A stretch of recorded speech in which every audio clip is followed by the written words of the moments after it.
my name is Brandon and I make pants.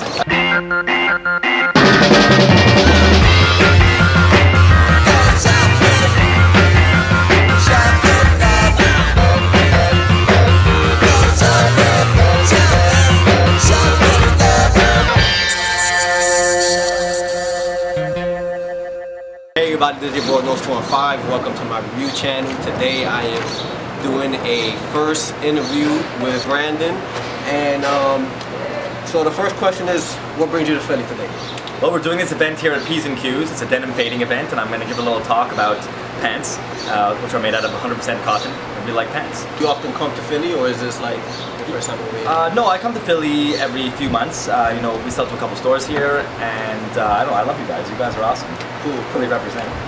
So what made you get into the family tradition of making jeans? Because to my understanding, it is a family tradition. Your father started it. So what actually made you decide to, to follow in that path? Well, it was actually my grandfather who started it first, 67 years ago. So it's just like you said, it's my family business. And even as a little kid, you know, I kind of always knew that I would be in the apparel industry. I kind of always wanted to follow the footsteps. You know, my grandfather came to Canada with nothing after World War II, and you know, he built something, and then my dad continued it. So I kind of feel like it was not just my destiny, but my responsibility to keep it going and to kind of bring it to the new age. And so that's what I did. Right, and that's a lot of pressure too. Yeah, it is a lot of pressure, but I think that that's okay, because sometimes being under pressure keeps you on your toes and you know, makes you work even better. So okay, I take the pressure. I'll take the pressure.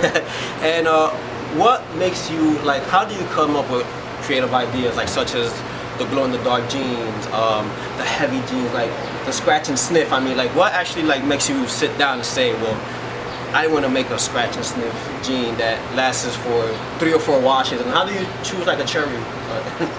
So basically, I just try to remember being a little kid. Like, do you remember being a little kid and you're playing in the sandbox, you're playing football with your friends or whatever, and you see all these adults and they're worried about taxes and their car loans and you know, they have all this stuff to do.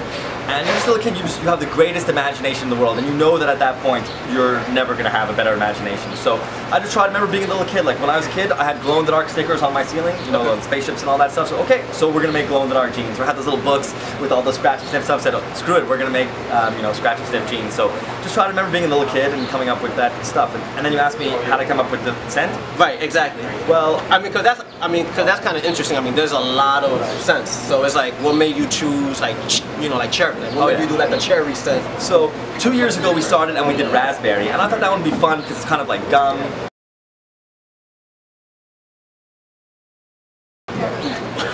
And hello. So 2 years ago I started. Want me to cut? What made you get into making the scratch and sniff?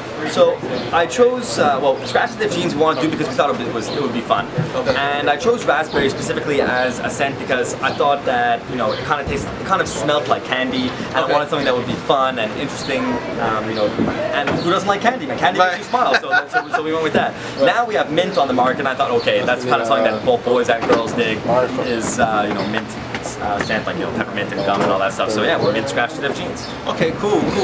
And lastly, what advice do you give people that's actually starting their own brand? And not only what advice do you give, but what mistake have you made in the past that you wouldn't want to, you know, you wouldn't want somebody else to do that mistake? Yeah. So I do get this question asked me sometimes. Okay. And my favorite piece of advice I ever got was when we first started the brand. Is, you know, okay, so I built the brand, I was 23 years old, and I didn't have any contacts at any sales reps, so I didn't know, I didn't know any sales reps, I didn't know any stores in the luxury level. You know, my dad and grandfather were selling to, you know, mass market stuff. We wanted to sell to high-end luxury stores, so I started to look around for different sales reps to sell my brand. Okay. So I went to this guy in Toronto. His name was Hershey Weinberg, and he was selling I don't know, 555 Soul, and he sold Diesel in the past and all this stuff. And he was selling like some mass market brands. And I showed him my brand. He looks at it, and he's turning the jeans inside out. And he looks at me. At the end of our meeting, he says to me, "Well, Brandon, I don't think that I can sell these." I'm like, "Oh man, I'm all bummed out." And he says, "But I know the exact one person who can sell it and who should sell it." I said, "Okay, who?" That's running water? I'm actually going to water, so.